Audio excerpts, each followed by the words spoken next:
আল্লাহ সুবহানাহু ওয়া তাআলার জন্যই জিনার প্রশংসা করি আমরা কখনো শেষ করতে পারবো না। সংক্ষিপ্ত বাক্যর দ্বারা প্রশংসা করি আলহামদুলিল্লাহ।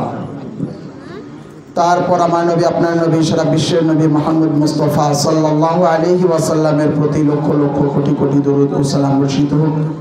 আল্লাহুম্মা আমিন। আল্লাহুম্মা সাল্লি আলাইহি আল্লাহুম্মা বারিক আলাইহি। আমরা মাগরিবের পর থেকে এখনো পর্যন্ত কোরআন এবং হাদিসের আলোচনা শুনছি। আজ আমাদের এখানে যে সভা আয়োজন করা হয়েছে মূল উদ্দেশ্য হচ্ছে মহিলাদের উদ্দেশ্যে এবং আমার মা ও বোনদেরকে কোরআন ও হাদিস থেকে কিছু আলোচনা শোনানোর জন্য।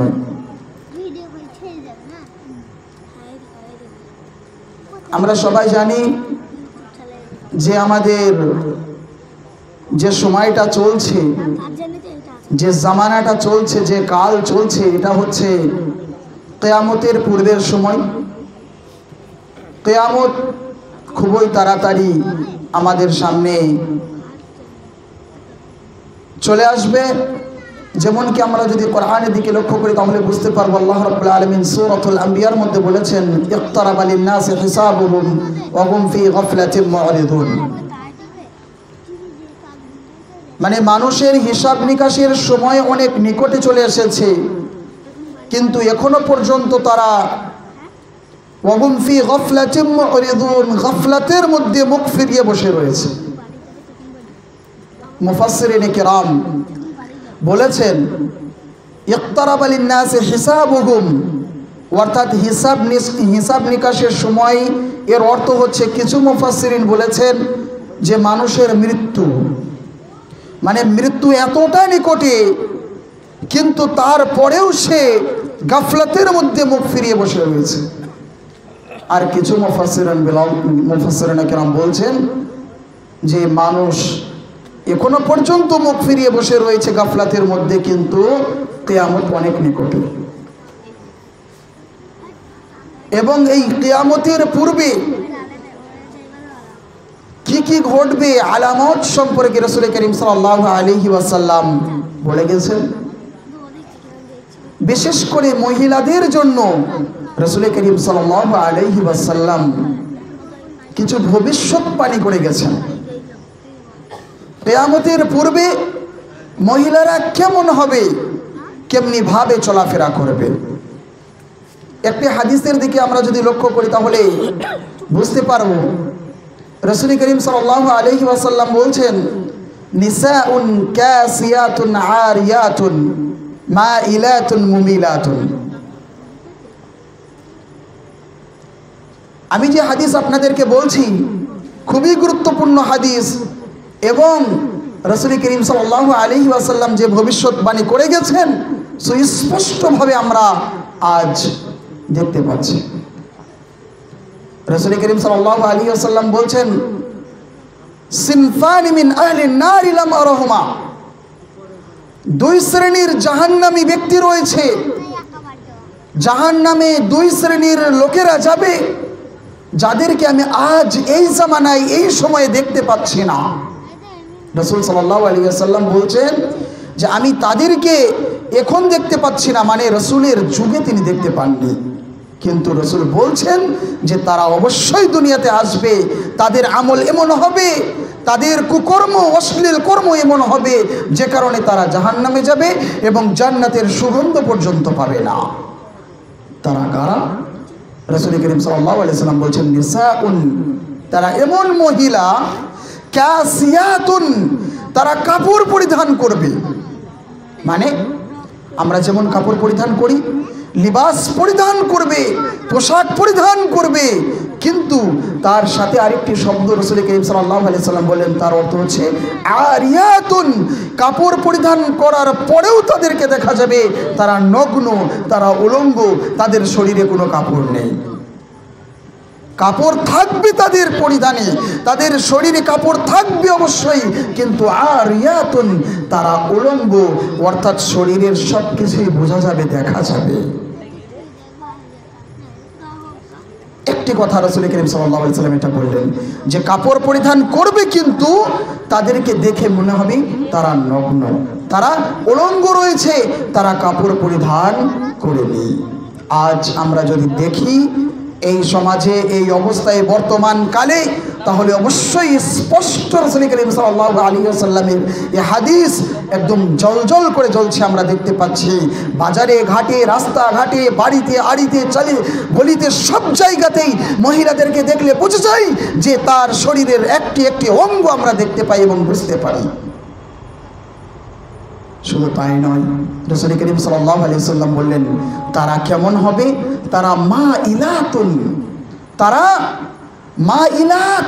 মাইলাত শব্দের অর্থ তারা নিজেরা পুরুষদের দিকে ছুটবে, আকৃষ্ট হবে, মানে পুরুষদের দিকে তারা ছুটে যাবে, মাইল হবে, তাদের দিকে অ্যাট্রাকশন হবে, অ্যাট্রাকটিভ হবে। এবং মুমিলাত পুরুষদেরকে অ্যাট্রাকশন করবে, অ্যাট্রাকটিভ করবে, দিলকশিস কশিস করবে, খিচাও করবে, তাদের দিকে টানবে। যেমন দেখা যাচ্ছে আজকাল তারা শরীরে এমনভাবে কাপড় পরিধান করছে, আপনার শাড়ি, ব্লাউজ, নাইটি ইত্যাদি বিভিন্ন রকমের যে পোশাকগুলো পরিধান করছে, পরিধান করার পরেও তাদের একটাই ইচ্ছা বাসনা থাকে যে আমার এই কাপড় পরিধান করে দেখে মানুষে বলবে যে কি সুন্দর ড্রেস পরেছে। সে নিজের স্বামীর জন্য ড্রেস পরে না, যে স্বামীর জন্য রাসূল করিম সাল্লাল্লাহু আলাইহি ওয়াসাল্লাম বলছেন যে তার স্বামীকে খুশি করতে পারবে সেই হচ্ছে পাক্কা মুমিনা মহিলা। কিন্তু এখন দেখা যায় আমাদের বাড়িতে আলমারিতে সুন্দর সুন্দর কাপড়গুলো রেখে দেওয়া হয়। সেই সমস্ত কাপড়গুলো কখন পরে? যখন কোনো জায়গায় যায়, বাড়িতে থেকে কোনো জায়গায় মেহমান করতে যায়, কোনো জায়গায় ঘুরতে যায়, বিয়ে বাড়িতে যায়, রাস্তাঘাটে চলাফেরা করে, তখন সুন্দর সুন্দর কাপড়গুলো পরে যায়। আর বাড়িতে স্বামীর কাছে ছেঁড়া ফাটা ওই জামাগুলোই পরে থাকে। রাসূল করিম সাল্লাল্লাহু আলাইহি ওয়াসাল্লাম বলছেন যে সেই সমস্ত মহিলারা জান্নাতে যাবে না, তো যাবে না, জান্নাতের সুগন্ধও পাবে না। তারা কারা হবে? তারা কাপড় পরিধান করবে কিন্তু তাদেরকে দেখে মনে হবে উলঙ্গ। তারা মানুষদের দিকে অ্যাট্রাকশন হবে, মানুষদের দিকে ছুটবে, মানুষদের দিকে মানে প্রেম, প্রীতি, মহব্বত, ভালোবাসা দেখাবে এবং একটি ছেলেকে, একটি পুরুষকে নিজের দিকে খিচাও করবে।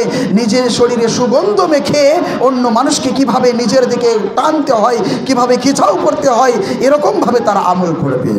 তারা জান্নাতে যাবে না, যাবে না, জান্নাতের সুগন্ধও পাবে না। এ হচ্ছে রাসূল করিম সাল্লাল্লাহু আলাইহি ওয়াসাল্লামের একটি মাত্র ভবিষ্যৎবাণী। তিনি বললেন যে এরকম মহিলা হবে কিয়ামতের পূর্বে এবং তারা জান্নাতে যাবে না। আজ আমরা যদি আমাদের সমাজের দিকে তাকিয়ে দেখি তাহলে অবশ্যই বুঝতে পারবো যে এরকম ধরনের নারীরা রয়েছে এবং সেই ধরনের নারীদেরকে আজ আমরা এই সভাতে বোঝানোর জন্য এসেছি যে খবরদার, না, এটা চলবে না। যেমন আমার পূর্বে আয়াজ হুমরি সাহেব বক্তব্যের মধ্যে বলেছেন যে ওয়ালা তাবাররাজনা তাবাররুজাল জাহিলিয়াতিল উলা, জাহিলিয়াতিল উলা অর্থাৎ জাহিলি যুগের মহিলারা যেমন ভাবে চলাফেরা করতো তাদের মতো তোমরা চলাফেরা করো না, তাদের মতো তোমরা সাজগুজ করে রাস্তাঘাটে আপনি চলাফেরা করবেন না।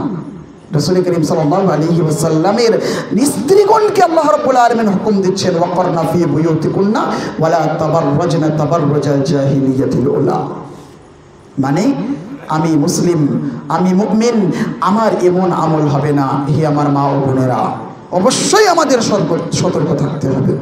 চলুন আরেকটি হাদিস শোনাই। রাসূল করিম সাল্লাল্লাহু আলাইহি ওয়াসাল্লাম একদিন বলছেন যে ইন্নী রাআইতু, আমি দেখলাম জাহান্নামের মধ্যে, ইন্নী রাআইতুন নার, মানে আমি জাহান্নামকে দেখলাম, আমাকে জাহান্নাম দেখানো হলো স্বপ্নের মাধ্যমে এবং সেখানে দেখছি আকসারা মিন আহলিন নারি আন-নিসা, মহিলাদেরকে দেখছি যে তারা জাহান্নামের মধ্যে বেশি রয়েছে। মহিলাদেরকে জিজ্ঞাসা করা হলো, মহিলারা রাসূল করিম সাল্লাল্লাহু আলাইহি ওয়াসাল্লামকে জিজ্ঞাসা করলেন, হুজুর কেন, কিসের কারণে মহিলারা বেশি বেশি জাহান্নামে যাচ্ছে? এর কারণ রাসূল করিম সাল্লাল্লাহু আলাইহি ওয়াসাল্লাম বললেন যে তাকফুরুনাল লান ওয়াতাকসুরুনাল লান ওয়াতাকফুরুনাল আশীর। দুটি কথা রাসূল করিম সাল্লাল্লাহু আলাইহি ওয়াসাল্লাম বললেন। এক, তাকসুরুনাল লান, তোমরা গালিগুলোজ বেশি করে থাকো, ওয়াতাকফুরুনাল আশীর, এবং তোমার স্বামীদের আনুগত্য করো না। রাসূল করিম সাল্লাল্লাহু আলাইহি ওয়াসাল্লাম বললেন যে আমি জাহান্নামের মধ্যে মহিলাদেরকে বেশি দেখতে পাচ্ছি, এবং কারণ জিজ্ঞাসা করা হলে তখন তিনি বলছেন যে হে মহিলার দলেরা, তোমরা শুধুমাত্র গালিগুলোজ বেশি করে থাকো, তাকসুরুনাল লান, অর্থাৎ তোমরা গালিগুলোজ, লান তান এবং মুখের ভাষা তোমাদের ঠিক নয়, যে কারণে তোমাদেরকে জাহান্নামে বেশি দেখতে পাচ্ছি। মানে লান শব্দের অর্থে মুহাদ্দিসিনে কেরাম অনেক অর্থ বলেছেন। তার মধ্যে এমনটা গালি গুলুজ, গীবত, চুগলি করা, মিথ্যে বলা, মিথ্যে অপবাদ ঘটানো, পিছনে কথা বলা।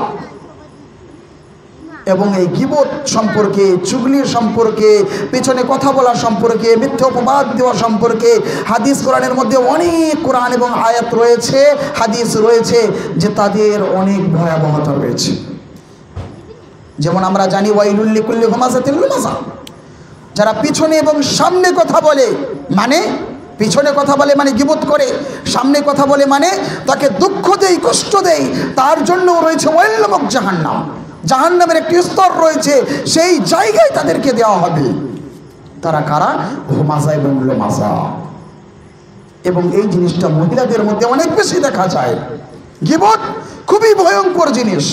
গীবত যদি করে, এই গীবত সম্পর্কে আল্লাহ রাব্বুল আলামিন কোরআনের মধ্যে সূরাতুল হুজুরাতের মধ্যে বললেন যে ওয়ালা ইয়াকতাব বা'দুকুম বা'দা আইয়ুহিব্বু আহাদুকুম আন ইয়াকুলা লাহমা আখিহি মাইতান ফাকারিহতুমু, তোমরা একে অপরের গীবত করিও না। তোমরা কি নিজের ভাইয়ের, মরা ভাইয়ের গোশত খেতে পছন্দ করবে? না, অবশ্যই তোমরা অপছন্দ করবে, ঘৃণা করবে। তো গীবত ঠিক সেই রকম যে তোমার মরা ভাই, মৃত ভাই, যার গোশতকে খাওয়া পছন্দ করো না, অপছন্দ করো, আল্লাহ রাব্বুল আলামিনও ঠিক এইরকম ভাবেই তোমাদের গীবত করাকে পছন্দ করেন না। আর এই গীবত জিনিসটা মহিলাদের মধ্যে অনেক বেশি দেখা যায়। আজ সমাজের মধ্যে দেখা যায় যে 2-3 মহিলা যদি এক জায়গায় বসে পড়ে, তাহলে সমান তাদের গীবত চলছে, চুগলি করছে, একে অপরের সম্পর্কে কথা বলছে, গালি দিচ্ছে, গীবত করছে। এরকম একটি গল্প শোনা যায়। একজন বাদশা, তিনি বলছেন যে আমার দরবারে সব থেকে মিথ্যে যে বলতে পারবে আমি তাকে প্রাইজ দিব। ঘোষণা করা হলো, সব থেকে মিথ্যে গল্প যে বানিয়ে বানিয়ে বলতে পারবে আমি তাকে প্রাইজ দেব। অনেক মানুষ আসে, অনেক গল্প বলে, অনেক মিথ্যে কথা বলে, কিন্তু বাদশাহ বলেন না, হচ্ছে না। একজন ব্যক্তি বাদশার দরবারে এসে বলছেন যে আমি একটি গল্প শোনাবো। গল্পটা হলো কি, উনি বলছেন যে আমি রাস্তা দিয়ে যাচ্ছি, যেতে যেতে যেতে এক জায়গায় মোড়ে দেখছি 6 জন মহিলা চুপচাপ বসে আছে। বাদশাহ বলছেন একেই প্রাইজটা দেওয়া হোক, কেননা এর সব থেকে ভালো মিথ্যে কথা বলতে পেরেছে। 6 জন মহিলা কখনো চুপচাপ বসে থাকতে পারে না। এটা গল্প মাত্র, কিন্তু সত্যিই এটা আমরা সমাজের মধ্যে দেখতে পাচ্ছি। মহিলারা একে অপরের কেমনি ভাবে গীবত করে থাকে। তাই অবশ্যই রাসূল করিম সাল্লাল্লাহু আলাইহি সাল্লাম বলেছেন জাহান্নামীদের মধ্যে আমি সবথেকে বেশি নারীদেরকে দেখতে পাচ্ছি। এর সবথেকে বড় কারণ হচ্ছে তাকসুরুনাল লান, তারা লান তান করে থাকে, মিথ্যা অপবাদ দিয়ে থাকে, গীবত চুগলি করে থাকে। আর দ্বিতীয় নম্বর হচ্ছে ওয়াতাকফুরুনাল আশীর, নিজের স্বামীদেরকে মানে না, অবাধ্য করে, স্বামীর কথা শোনে না, স্বামীকে গালিগুলোজ করে। স্বামী এত ভালোবাসে, এত ইহসান করে, এত মহাব্বত করে, এত পেয়ার দেয়, মাসে মাসে বছরে বছরে কত শাড়ি, ব্লাউজ সব কিছু কিনে কিনে দিচ্ছে, সব কিছু প্রত্যেক দিন বাজার থেকে মিষ্টি নিয়ে আসছে, ফল ফ্রুট সব দিচ্ছে। একদিন এমন হয়েছে যে তার মন পছন্দের খাবারটা হয়তো নিয়ে আসতে ভুলে গেছে। তখন মহিলা বলছে তুমি আমাকে আর কি দিলে সারা জীবন? কি দিয়েছ তুমি সারা জীবন আমাকে? কি দিলে গো? এরকম বলে থাকে। আমরা সবাই বিবাহিত, এখানে সবাই জানি এবং যে সমস্ত মহিলা রয়েছে তেনারাও সবাই বিবাহিতা, অবশ্যই এই জিনিসটা হয়ে থাকে। এবং রাসূল করিম সাল্লাল্লাহু আলাইহি সাল্লাম বলছেন, তাকফুরনাল আশীর, তোমরা তোমার স্বামীদের আনুগত্য করো না। আনুগত্য মানে তোমার স্বামীদেরকে ভালোবাসো না। ভালোবাসো মানে তোমার স্বামীদের কথা অনুযায়ী চলো না। তার কথা অনুযায়ী চলো না মানে সে তোমাদের এত ভালোবাসে, কিন্তু সেই ভালোবাসা পূরণ করতে পারো না তুমি। সারা জীবন ভালোবাসলো, একদিন হঠাৎ একটু অপূর্ণতার কারণে তুমি বলছো সারা জীবন তুমি কি দিলে গো। এটা কিন্তু জাহান্নামে যাওয়ার কারণ একটা। আমরা মনে করি আমার স্বামী তো একটু বকাঝকা করব, আবার ভালোবাসা দেবে। অবশ্যই ভালোবাসা দেবে, কেননা স্বামী ভালোবাসে, তাই ভালোবাসা পান আপনি। কিন্তু আল্লাহ নারাজ হয়ে যাবেন যদি আপনার স্বামীকে আপনি নারাজ করেন। তাই খুব সতর্ক, হে আমার মা ও বোনেরা, স্বামীদের কথা মানুন, শুনুন, কিন্তু তারা যদি বলে এই সালাত আদায় করা যাবে না, তাহলে সে কথাটা মানা যাবে না। অবশ্যই কোরআন এবং হাদিস ভিত্তিক যদি সে চলাফেরা করে, তাহলে অবশ্যই তার সাথে সাথে আপনাকেও জীবনযাপন করতে হবে। সেজন্য হাদিসের মধ্যে রয়েছে, রাসূল করিম সাল্লাল্লাহু আলাইহি ওয়াসাল্লাম বলেছেন, একজন মহিলার জান্নাতে যাওয়ার খুবই সহজ উপায়, সে যদি 4টে কাজ করতে পারে। খুবই সহজ উপায়।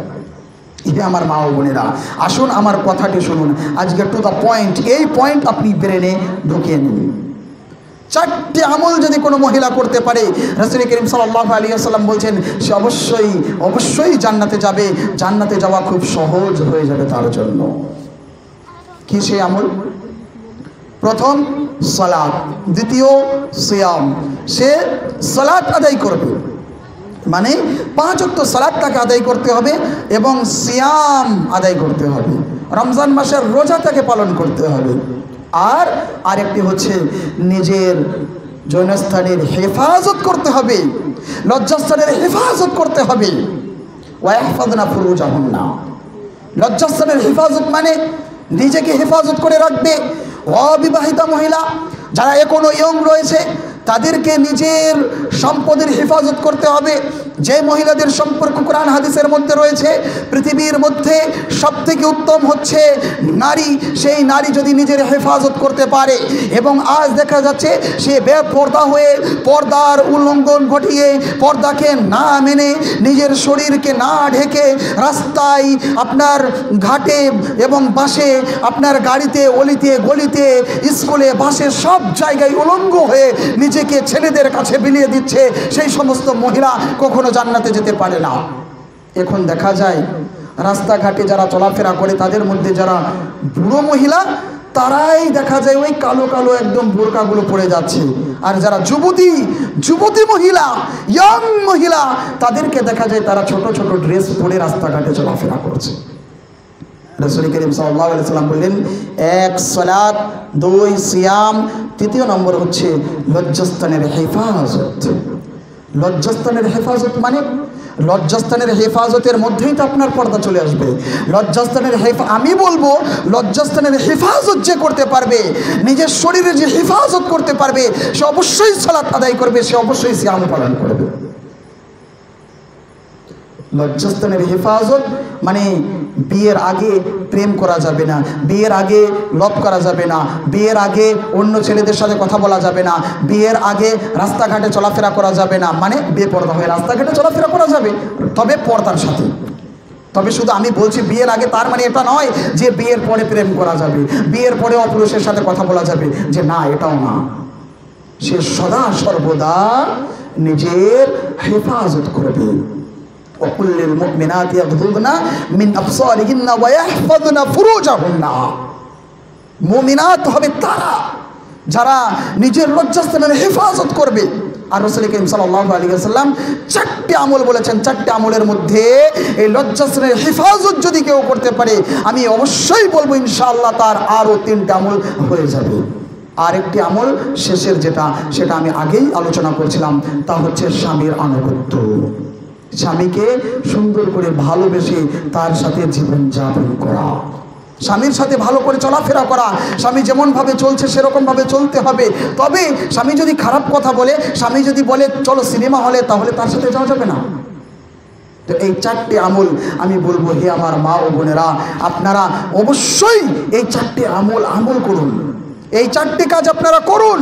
1 সালাত, 2 সিয়াম, 3 পর্দা, লজ্জাস্থানের হেফাজত, 4 স্বামীর আনুগত্য। স্বামীর কথা মতন চলতে হবে। স্বামী যেমনভাবে, স্বামী একটা ছোট শাড়ি কিনে এনেছে, যে শাড়িই হোক না কেন, স্বামীর পছন্দই আপনি পছন্দ করুন। সবসময় তো আপনার পছন্দতেই কেনা হয়েছে, কিন্তু দেখা যাচ্ছে স্বামী যে কোনো একটা জিনিস কিনে এনেছে, তোমার চোখই নেয়, তুমি ভালো করে পছন্দই করতে পারো না, আমাকে বাজারে নিয়ে গেলি না, এরকম করে কিন্তু বলে থাকে। এটা খুবই ছোট কথা মনে হচ্ছে অবশ্যই, কিন্তু এটাই নারাজের কারণ হয়ে যাবে। আল্লাহর কাছে নারাজের কারণ এটাই, এটার জন্যই হয়তো আপনাকে জাহান্নামে যেতে হবে। তাই খুবই সাবধান। এই 4টে আমল অবশ্যই আপনাকে করতে হবে। যদি করতে পারেন, ইনশাআল্লাহ আপনাকে আজ আমি বলে যাচ্ছি, আপনার জন্য জান্নাত অবশ্যই রয়েছে। আল্লাহ আপনাকে অবশ্যই জান্নাত দেবে। এরকমভাবে অনেক আমলের কথা রাসূল করিম সাল্লাল্লাহু আলাইহি ওয়াসাল্লাম বলে গেছেন। আমি আপনাদের সামনে একটি কোরআনের আয়াতের দিকে ইঙ্গিত করে আমি আমার বক্তব্য শেষ করব। এবং এই আয়াতটা শুধু মহিলাদের জন্যই নয়, পুরুষদের জন্য। আল্লাহ রাব্বুল আলামিন সূরাত তাহরিমের মধ্যে বলছেন, ইয়া আইয়ুহাল্লাযীনা আমানু কু আনফুসাকুম ওয়া আহলিকুম নার। হে ঈমানদারগণেরা, তোমরা নিজেদেরকে বাঁচাও এবং নিজের আহল ও আয়ালকে বাঁচাও জাহান্নামের আগুন থেকে। মানে আল্লাহ রাব্বুল আলামিন বলছেন, হে মুমিন, হে মুসলমান, হে ঈমানদারগণ, তোমরা নিজেদেরকে জাহান্নামের আগুন থেকে বাঁচাও এবং নিজের আহল ও আয়ালকে বাঁচাও। এখানে আল্লাহ রাব্বুল আলামিন দুটি জিনিসের দিকে ইঙ্গিত, একই জিনিস কিন্তু দুই রকম ভাবে বললেন। এক, তোমরা নিজেদেরকে বাঁচাও, মানে নিজেদেরকে প্রথম বাঁচাতেই হবে। 2, নিজের আহল ও আয়ালকেও বাঁচাতে হবে। জাহান্নামের আগুন খুবই ভয়ঙ্কর, যেটা আমরা জানি, কিন্তু আল্লাহ রাব্বুল আলামিন বলছেন যে তোমরা নিজেদেরকে বাঁচাও। বাঁচাও কেমন করে? ইসলামের যত আরকান রয়েছে, ইমানের যত আরকান রয়েছে, ইসলামে জীবনযাপনের যত ব্যবস্থাপনা রাসূল করিম সাল্লাল্লাহু আলাইহি ওয়াসাল্লাম করে গেছেন, সেই রকমভাবে চলতে হবে। তাহলে আমরা জান্নাত পাবো এবং জাহান্নামের আগুন থেকে বাঁচতে পারবো। এবং গুরুত্বপূর্ণ বিষয় হলো এটাই যে নিজেদেরকে আমি বাঁচিয়ে নিলাম, কিন্তু নিজের আহল আয়ালকে বাঁচাতে পারলাম না। মানে নিজের স্ত্রীকে বাঁচাতে পারলাম না, নিজের ছেলেকে বাঁচাতে পারলাম না, নিজের মেয়েকে বাঁচাতে পারলাম না। কেন? আমি নামাজ পড়ি, কিন্তু আমার মেয়ে উলঙ্গ হয়ে কলেজে যাচ্ছে, আমার মেয়ে যাচ্ছে রাস্তাঘাটে চলাফেরা করছে, বেপরদা হয়ে চলছে। তাকে আমি কখনো বলছি না যে হে ফাতেমা, হে আয়েশা, তোমাকে এরকমভাবে চলতে হবে, তোমাকে কলেজে এরকমভাবে যাওয়া যাবে না, তোমাকে পর্দার সাথে চলতে হবে, তোমাকে সালাত আদায় করতে হবে। যেমন রাসূল করিম সাল্লাল্লাহু আলাইহি ওয়াসাল্লাম হাদিসের মধ্যে বলেছেন, মুরু আওলাদাকুম বিসসালাতি ওয়া হুম আবনাউ 7 সিনিন। তোমরা নিজের সন্তানদেরকে যখন তাদের 7 বছর বয়স হবে নামাজের হুকুম দাও। ওযরিবুহুম, এবং তাদেরকে মারো। ওয়া হুম আবনাউ আলা 10 সিনিন, যখন তাদের 10 বছর বয়স হয়ে যাবে। মানে 7 বছর বয়স হয়ে গেছে, সালাতের ট্রেনিং দিতে হবে। এসো বাবা, এসো মা, মা মানে মেয়েকে, এসো মা, সালাত আদায় করতে হবে। 7 বছর বয়স। যখন 10 বছর হয়ে যাবে, তখনও যদি সালাত আদায় না করে, তখন তাকে মারতে হবে। প্রয়োজনে তার ঘর আলাদা করে দিতে হবে, তাকে বেডরুম আলাদা করে দিতে হবে। যখন 10 বছর হয়ে যাবে, তাকে মারধর করতে হবে, কিন্তু তবুও তাকে সালাত আদায় করতে হবে। তবুও তাকে বলতে হবে, তাকে এমনভাবে ট্রেনিং দিতে হবে যে সারা জীবন যেন সালাত আদায় করে। কেননা যদি একজন পুরুষ, একজন পিতা একজন সন্তানকে এবং একজন নিজের মেয়েকে যদি সুন্দরভাবে লালিত পালিত না করতে পারে, ভালো করে ট্রেনিং না দিতে পারে, তাহলে অবশ্যই ছেলে এবং মেয়ের যখন 20 বছর 25 বছর বয়স হয়ে যাবে, তখন আবার বলবে যে ওর বয়স হয়ে গেছে, ওর বুদ্ধি নিজেই আছে, নিজেই দেখে নেবে। না, এমনটা নয়। সেজন্য আমি বলবো, অবশ্যই কু আনফুসাকুম, আপনারা নিজেরা বাঁচেন এবং তার সাথে সাথে নিজের আহল আয়াল, নিজের মেয়েকে বাঁচাতে হবে। কেননা একজন মহিলা যদি জাহান্নামে যায়, তাহলে সে 4 জন পুরুষকে জাহান্নামে নিয়ে যাবে। হাদিসের মধ্যে রয়েছে, একজন মহিলা যখন জাহান্নামে যাবে, সে তখন বলবে যে আমি একা যাবো কেন, আমাকে আমার আব্বা তো কোনোদিন বলেনি যে পর্দা করতে হবে। মানে দেখছেন তো পুরুষের কতটা দায়িত্ব রয়েছে, কুল্লুকুম রাইন ওয়া কুল্লুকুম মাসউলুন আন রাইয়াতিহি, প্রত্যেক ব্যক্তি দায়িত্বশীল, সবাইকে কাল কিয়ামত দিবসে দায়িত্ব প্রসঙ্গে জিজ্ঞাসা করা হবে। এবং এই প্রসঙ্গে আয়াত রয়েছে, ইন্না আরদানা লামানাতা ইলা সামাওয়াতি ওয়াল আরদি ওয়াল জিবাল ফাআবাইনা ইয়াহমিলনাহা ওয়াশফাকনা মিনহা ওয়া হামালাহাল ইনসানু ইন্নাহু কানা যালুমান জাহুলা। দায়িত্ব দেওয়া হয়েছে এবং শেষে আল্লাহ রাব্বুল আলামিন বলছেন ইন্নাহু কানা যালুমান জাহুলা, তারা জালিম এবং জাহিল। জালিম কেন? কেননা মানে না। জাহিল কেন? তারা জানে না। জানে না এই দায়িত্ব কেমন করে পালন করতে হবে এবং মানে না, তাই তাদেরকে আল্লাহ রাব্বুল আলামিন জালিম বলছে। মানে আমি পিতা হয়ে গেছি কিন্তু নিজের মেয়েকে কখনো শাসন করতে পারছি না, নিজের স্ত্রীকে কখনো শাসন করতে পারছি না, নিজের ছেলেকে শাসন করতে পারছি না। আপনি রাত্রে তাহাজ্জুদের সালাত আদায় করছেন আর আপনার ছেলে ওই মাঠে আপনার 1 জানুয়ারিতে ডিজে বাজাচ্ছে, আপনি জাহান্নামে যাবেন। রাসূল করিম সাল্লাল্লাহু আলাইহি ওয়াসাল্লাম বলেছেন যে কুল্লুকুম রাইন ওয়া কুল্লুকুম মাসউলুন আন রাইয়াতিহি, প্রত্যেক দায়িত্বশীল ব্যক্তিকেই দায়িত্ব প্রসঙ্গে কাল কিয়ামতের মাঠে জিজ্ঞাসা করা হবে। তাই আমি বলবো কু আনফুসাকুম ওয়া আহলিকুম নারা, অবশ্যই আপনার আহলু আয়ালকে বাঁচাতে হবে। তাই একজন মহিলা 4 জন ব্যক্তিকে জাহান্নামে নিয়ে যাবে, তার পিতাকে বলবে আমার আব্বা তো কোনোদিন বলিনি, তাই এসো আব্বা আমার সাথে সাথে তোমাকেও জাহান্নামে যেতে হবে। কেন? তোমার দায়িত্ব ছিল তো, কিন্তু তুমি আমাকে বলোনি, তাই আমি তো জাহান্নামে যাচ্ছি, কেননা আমি নিজে পাপ করেছি এবং তুমি আমাকে বলিনি, তাই তোমাকেও আজকে চলো জাহান্নামে নিয়ে যাবো আমি। এবং সে বলবে আমার বড় ভাই ছিল, তার মুখে দাড়ি ছিল, সে নামাজ পড়তো, কিন্তু বলিনি এই বোন তুই এরকমভাবে বেপর্দা হয়ে রাস্তাঘাটে চলাফেরা করবি না, তুই অমুক ছেলের সাথে কথা বলবি না, রাস্তাঘাটে এমনভাবে চলাফেরা করবি না, যাবি না, কখনো বলিনি, তাই বড় ভাই চলো তোমাকেও জাহান্নামে। এরকমভাবে তার নিজের স্বামীকেও বলবে আমার স্বামীও কোনোদিন বলিনি, আমি ওই ছোট ছোট ব্লাউজ পরে রাস্তাঘাটে চলাফেরা করতাম, ছোট ছোট ব্লাউজ পরে ওই রাস্তার পাশেই একটা কল ছিল, পুকুর ছিল, সেখানে গোসল করতাম, আমার স্বামী কোনোদিন বলিনি যে ফাতেমা তুমি ওই রকমভাবে গোসল করবে না। এবং সে বলবে আমার বড় সন্তান ছিল, সেও আমাকে কোনোদিন নিষেধ করেনি। এইরকমভাবে 4 জন পুরুষকে একজন মহিলার কারণে জাহান্নামে যেতে হবে। তাই শুধু নিজে আমল করলেই চলবে না। আমরা সবাই জানি হযরত দাউদ আলাইহিস সালামের যুগেও 3টি কওম তৈরি হয়ে গেছিল। যখন আপনার ওই মাছ ধরে খাওয়ার সম্পর্কে নিষেধ করা হয়েছিল, শনিবারে মাছ খাওয়া হবে না, তখন কিন্তু 3টে দল হয়ে গেছিল। এক দল তারা তো ওই কাজেই নিমজ্জিত ছিল, 2 তারা নিজেই আমল করতো, কাউকে মানা করতো না, 3 যারা নিজে আমল করতো এবং মানাও করেছিল। যারা আমল করতো খারাপ তারাও ধ্বংস, যারা শুধুই আমল করতো কাউকে মানা করতো না তারাও ধ্বংস, আর যারা আমল করতো এবং তার সাথে সাথে নিষেধ করতো। এই জন্যই তো আল্লাহ রাসূল সাল্লাল্লাহু আলাইহি ওয়াসাল্লাম সহিহ মুসলিমের মধ্যে রিওয়ায়াত রয়েছে, আবু হুরায়রা থেকে বর্ণিত হাদিসের আপনার 49 নম্বর হাদিস, মান রাআ মিনকুম মুনকারান ফালিগাইয়িরহু বিয়াদিহি ফাইল লাম ইসতাতি ফাবিলিসানিহি ফাইল লাম ইসতাতি ফাবিকলবিহি ওয়া যালিকা যাফুল ঈমান। বলা হয়েছে তুমি যদি খারাপ কিছু দেখো তাহলে অবশ্যই তুমি হাতের মাধ্যমে নিষেধ করবে। হাতের মাধ্যমে নিষেধ মানে, হাতের মাধ্যমে নিষেধ মানে কি? মানে ছোট ভাইকে যদি দেখি সে বিড়ি খাচ্ছে, কান পট্টির নিচে একটা থাপ্পড় মেরে বলতে হবে বিড়ি খাওয়া চলবে না।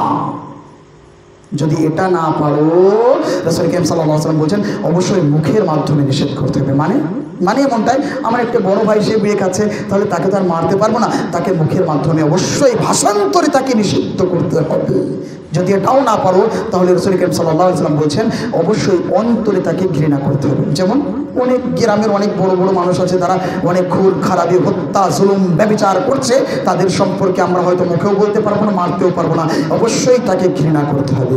তাই তো আল্লাহর জন্যই কাউকে ভালোবাসতে হবে, আল্লাহর জন্যই কাউকে নফরত এবং ঘৃণা করতে হবে। মান রাআ মিনকুম মুনকারান, অবশ্যই আমাদেরকে নিষেধ করতে হবে। তাই শুধু নিজেই আমল করলাম, শুধু নিজেই তাহাজ্জুদের সালাত আদায় করলাম, শুধু নিজেই মুখে দাড়ি রেখে দিলাম না, সর্বপ্রথম কু আনফুসাকুম ওয়া আহলিকুম নারা, নিজের আহলে আয়ালকে বাঁচাতে হবে। এটা পুরুষের জন্য এবং মহিলাদের জন্য। মারা তাদেরকেও জাহান্নামে যেতে হবে যদি নিজের মেয়েকে যদি নিষেধ না করি।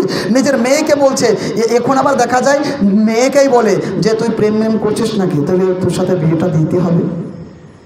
ওই রকম যদি কেউ ছেলে থাকে বলিস তাহলে তার সাথে বিয়েটা দিতে হবে। এখন এরকম মহিলা দেখা যায়। এরকম যদি হয় তাহলে মেয়েও তো জাহান্নামের আগুনে পড়বে, তার সাথে সাথে মাকেও পড়তে হবে। তাই সতর্ক, কু আনফুসাকুম ওয়া আহলিকুম নারা, নিজে বাঁচুন এবং নিজের পরিবারকে বাঁচান এবং সাধ্য অনুযায়ী যত দূর পারবেন নিজের আশেপাশে আত্মীয় স্বজন তাদেরকেও ইসলামের দাওয়াত দিন। প্রথম নিজে বাঁচুন, তারপরে নিজের ফ্যামিলিকে বাঁচান, তারপরে নিজের সাধ্য অনুযায়ী বাল্লিগু আন্নি ওয়ালাউ আয়া, যত দূর পর্যন্ত পারবেন নিজের আত্মীয় স্বজন পাড়া প্রতিবেশী তাদেরকে বলতে হবে, এমন কাজ করতে হয় না। আস্তে আস্তে তাদেরকেও ইসলামের দিকে আহ্বান করুন। সময় অনেক হয়ে গেছে, তাই বেশি আর বক্তব্য লম্বা করছি না, এ বলে আমি আমার বক্তব্য শেষ করছি। পরিশেষে আল্লাহর কাছে দোয়া করবে আল্লাহ রাব্বুল আলামিন আমাদেরকে কোরআন এবং হাদিস অনুযায়ী জীবনযাপন করার তৌফিক দান করো। আল্লাহুম্মা আমিন। রব্বানা তাকাব্বাল মিন্না ইন্নাকা আনতাস সামিউল আলিম। আল্লাহুম্মা আরিনাল হাক্কা হাক্কান ওয়ারযুকনা ইত্তিবাআহ ওয়া আরিনাল বাতিলা বাতিলান ওয়ারযুকনা ইজতিনাবাহ। আমিন। ওয়া আখিরু দাওয়ানা আনিল হামদুলিল্লাহি রাব্বিল আলামিন। আসসালামু আলাইকুম ওয়া রাহমাতুল্লাহি ওয়া বারাকাতুহু।